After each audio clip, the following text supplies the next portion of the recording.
Today,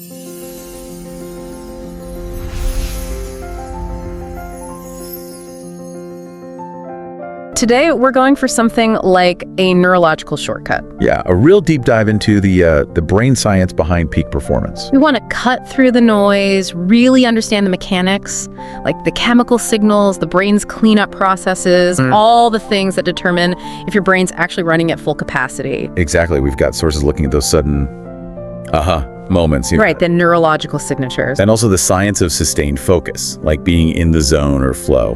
Plus, something maybe less glamorous but crucial, sleep. Why you absolutely need it for your brain to work properly. And for you, the listener, this isn't just theory, right? We want to give you the blueprint for how breakthroughs happen, how that deep focus works. And maybe some surprising stuff too. Definitely. Like why the same brain chemicals that help you focus might sometimes, well, mess with your judgment about your own performance. Dopamine, especially, plays this really interesting kind of paradoxical role. Okay, let's start there then. That feeling we all know, or at least chase, the sudden breakthrough, you're stuck on a problem. Hours, maybe? Yeah, staring at a screen, nothing. Then you walk away, maybe make coffee, and boom, eureka. The answer just appears. The aha moment. Right. What is actually happening in the brain when that light bulb flicks on? What do the sources say? Well, the sources are pretty clear that this light bulb moment isn't just some abstract thought. It's chemically rewarding. Rewarding how? There's a specific brain region, the hub of the reward system. It's called the nucleus accumbens, or NANAC for short. Okay. When people report having that strong aha feeling, that NANAC, it shows that this big spike in activation on brain scans. So it's literally hitting a pleasure center. It feels good because our brain treats the solution like a prize. Exactly. Like getting a prize or even a monetary reward. Your brain says, yes, that's good. A chemical prize. Right. And the prize is delivered mainly via dopamine. The NANAC is swimming in dopamine receptors. And that dopamine rush, it's not just about feeling good, is it? There's more to it. Much more. Critically, that dopamine surge helps the reward center talk to other important regions involved in memory, attention, even emotion. It flags the information as important. Ah, okay. So that's why you remember those breakthroughs so clearly. It's like the classic Archimedes Eureka story. Pretty much. The sheer joy, the chemical reward of figuring it out actually helps cement the solution in your memory. It makes it easier to recall later. It's not just relief then. No, it's more specific. The sources describe it as a measurable process. Fast retrieval, combination, and encoding. That dopamine blast basically highlights the solution, makes it stand out. Like putting a gold star on a mental file. Sort of, yeah. It facilitates long-term storage, reinforces the pathway, so that excitement you feel. It's your brain chemically ensuring you don't just forget the answer 5 minutes later. I remember reading about a specific study on this. They used fMRI, right? And participants had to solve those word puzzles. That's the one, like connecting stick, reading, and service, all back to the word lip. Right. And they found that the subjective feeling, the self-reported aha, had this clear, measurable neurological signature linked directly to that reward system activation and better memory later. It's quite amazing, really. It is. Okay, so that's the sudden flash. But what about sustaining high performance? That feeling of being totally immersed in the zone. We call it flow. Yes, flow. Popularized by the psychologist Mihaly Csikszentmihalyi. What defines that state? It's different from the aha moment. Very different. Flow is about sustained, energized focus, full involvement, often enjoyment. The real hallmark, subjectively, is how your sense of time changes. It warps, right? Either speeds up or slows right down. Exactly. And crucially, the activity itself becomes the reward. It's what Csikszentmihalyi called autotelic, intrinsically rewarding. You're doing it just for the sake of doing it. I know there are several factors involved, I think 6 core ones. What are the absolute essentials for someone trying to understand or achieve flow? Well, besides the time distortion and that intense concentration, a few things stand out. There's a merging of action and awareness.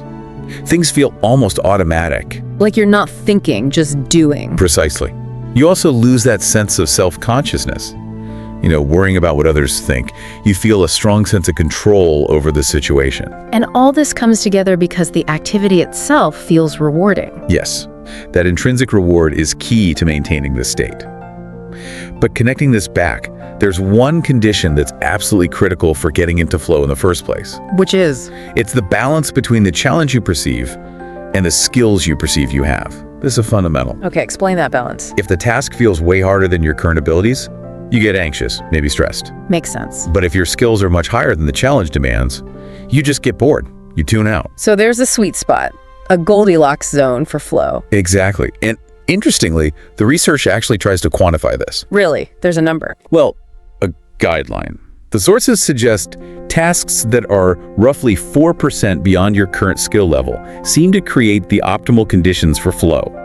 4%? That's surprisingly specific. It is. It's enough of a stretch to demand your full attention, to push you slightly, but not so much that it becomes overwhelming or triggers anxiety. That's a really practical takeaway. It means you can't just coast on what you know. Yeah. You need that constant, small, incremental push. Right. It encourages that upward spiral of skill development. But pushing constantly, even just 4%, doesn't that drain the brain's resources? Where does the energy for this sustained peak state come from? Good question. That brings us back to neurochemistry. Dopamine is definitely involved, rewarding the effort and focus, just like in the aha moment, but maybe more steadily. But it's not just dopamine. No. Flow seems to involve a whole cocktail of brain chemicals. Think performance enhancers, but naturally produced. Like what? You get norepinephrine, which sharpens focus and attention, keeps you hyper alert. You get endorphins, which create a mild euphoria, kind of blocking out discomfort or distraction. Okay. Then there's anandamide. It's sometimes called the bliss molecule. It's linked to creativity, lateral thinking, helping you make connections you wouldn't normally make. Wow. And probably serotonin too, helping maintain that overall sense of calm and well-being within the focus state. It's like the brain mixes its own perfect recipe for sustained high performance. That sounds amazing. But I need to pause us here because people sometimes mix up flow with deliberate practice. They sound different. They are very different. Deliberate practice is the work you do to get better. It's often hard, repetitive, focused on your weaknesses. Frankly, it can feel tedious, even unpleasant. Right, the grind. Exactly. Flow is more like the reward for all that practice. It's the experience you have when your skills are high enough to meet that challenging task, that 4% stretch, and everything just clicks. Yeah. You usually can't get into flow on complex things without putting in the practice first. Okay, that distinction is important. Flow is the payoff, practice is the input. Precisely. But this potent chemical state, especially with dopamine being so central to reward and focus, it does raise a tricky question. Which is? Can optimizing for performance chemically sometimes backfire?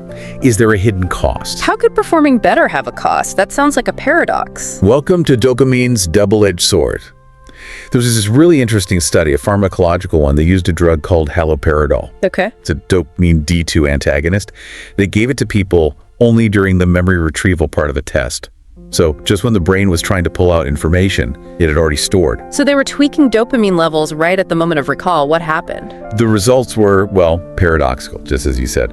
On the one hand, the drug significantly boosted memory recognition accuracy.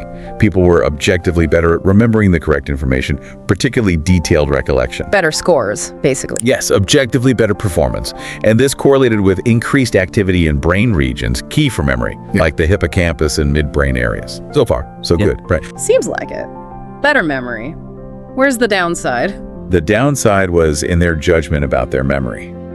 The same drug modulation impaired their metacognitive memory confidence, but only for new decisions. Okay, hold on. Metacognitive memory confidence. Let's break that down. Meta-memory. Meta-memory is essentially your brain's ability to monitor itself. It's your insight into your own knowledge. How sure are you that you know the answer? That feeling of knowing or not knowing. Right, that internal confidence gauge. I'm 90% sure, or I'm just guessing here. Exactly that. The study found that while the participants actually got more answers right, their objective performance went up. They became much worse at judging how confident they should be about those answers. Whoa, so their internal accuracy meter was broken? Pretty much. Their ability to differentiate between a high confidence correct answer and a low confidence guess was significantly reduced. Their confidence ratings became less reliable, kind of scattered. So they performed better objectively, but lost the ability to trust their own subjective feeling of knowing. That's unsettling. It is. Superior recall came at the cost of accurate self-assessment. They became, in a sense, high-performing but unreliable judges of their own competence. And didn't the sources also mention it affected working memory too? Yes, there was a negative impact on working memory performance as well. It really highlights that just flooding the system with more dopamine or blocking certain receptors isn't a simple fix. It's about balance, regulation, not just more is better. Precisely.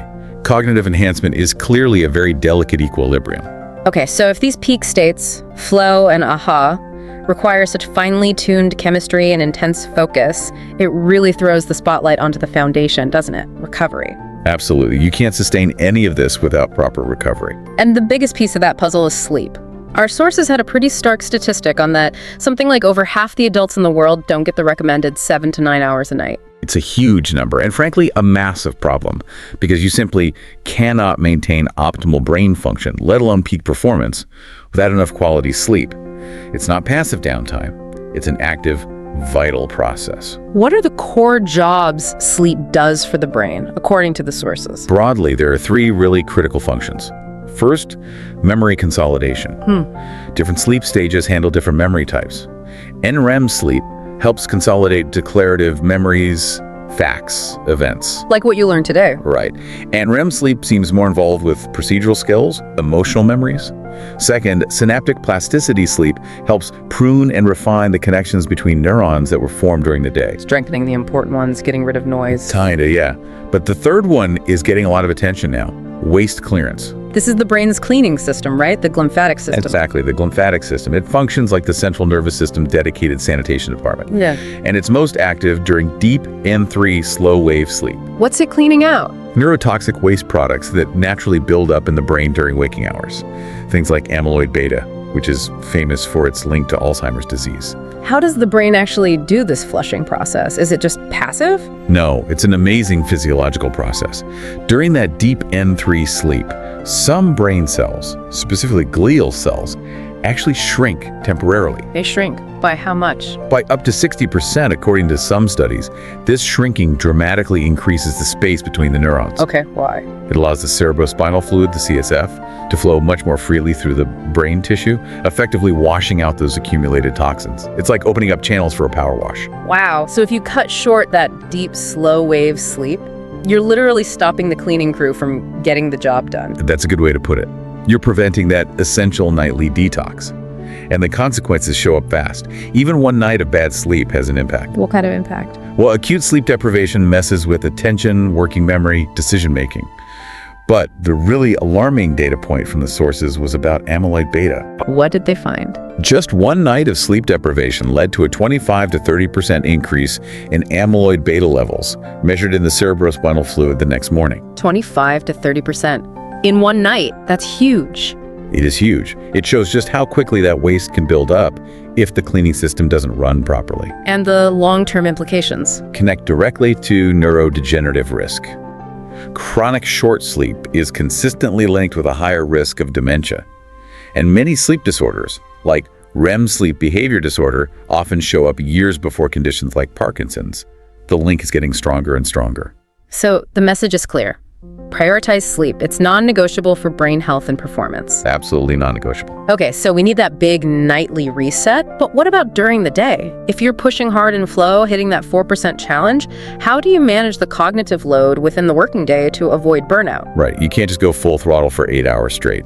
The answer the sources point to is, unsurprisingly, strategic breaks. Breaks aren't just about stopping work, are they? They have an active function. Definitely. Breaks are like essential mini maintenance cycles during the day. They directly help manage and reduce cognitive load and mental fatigue. If you just keep pushing, especially at that edge of your ability, your performance inevitably degrades. The system gets overloaded. Exactly. Yeah. But breaks do more than just reduce fatigue. When you step away from a focused task, you tend to activate a different brain network. The default mode network, the DMN. That's the one. We often associate it with mind wandering or daydreaming, which can sound unproductive. Right. But the DMN is actually crucial for things like creativity, consolidating memories subconsciously, and integrating new information with existing knowledge. It's where your brain does a lot of background problem solving. So taking a break might actually help you solve the problem you were stuck on, even if you're not consciously thinking about it. Very much so. It allows for that synthesis and incubation of ideas. Breaks also support neuroplasticity, helping solidify what you've been working on for better long-term retention. Okay, so breaks are vital. For someone listening wanting to apply this, what are some practical, effective break strategies highlighted in the sources. Well, one popular technique mentioned is the Pomodoro technique. You work intensely for, say, 25 minutes, then take a dedicated 5-minute break. That rhythm helps prevent overload and keeps focus sharp. Short, frequent breaks. Yes. Another strong recommendation is for active breaks. Don't just sit scrolling on your phone. Get up, move around, stretch, maybe a quick walk. Why active? Physical activity boosts blood flow to the brain, improves mood, and can actually enhance cognitive function when you return to your task. Even just a few minutes helps. Good tip. What else? Mindful breaks. If you're feeling stressed or mentally scattered, taking a few minutes for some deep breathing or a brief mindfulness exercise can be incredibly effective. How does that help? It reduces stress, calms the nervous system, and helps restore mental clarity. It brings you back to the present, ready to refocus without carrying that stress back into your work. So it seems the big picture here, the core takeaway, is that peak performance isn't just about pushing harder or finding mental tricks. It's about building a whole supportive system. That's it, exactly. Yeah. You need to understand and respect the brain's natural processes. The chemical rewards of insight with dopamine and the rhetic. Right, and achieving that delicate balance of challenge and skill for flow, that 4% sweet spot. But none of that works long-term without the foundation. Absolutely. Yeah. That foundation is robust recovery, especially the critical detox function of deep sleep via the glymphatic system and those intentional breaks during the day that let the DMN work its magic. It's all interconnected. So thinking about this whole picture, especially flow, how it takes maybe 10-15 minutes to really get into it, but then the activity itself becomes rewarding. Here's a final thought for you, our listener, to maybe explore. Okay. Consider your own skills right now. What's one small thing, something maybe just 4% beyond what you can comfortably do today, that you could start practicing regularly? Something challenging but achievable. Cool stretch goal. Exactly. What could you introduce into your routine to deliberately cultivate that upward spiral of skill, focus, and eventually maybe more flow? It requires patience, of course. Flow capacity grows with practice. Absolutely. Be patient, build the foundation with sleep and breaks, find that small challenge and see where it takes you. A great place to start. That's all the time we have for this deep dive. We hope you feel a little more equipped to harness your brain's potential now.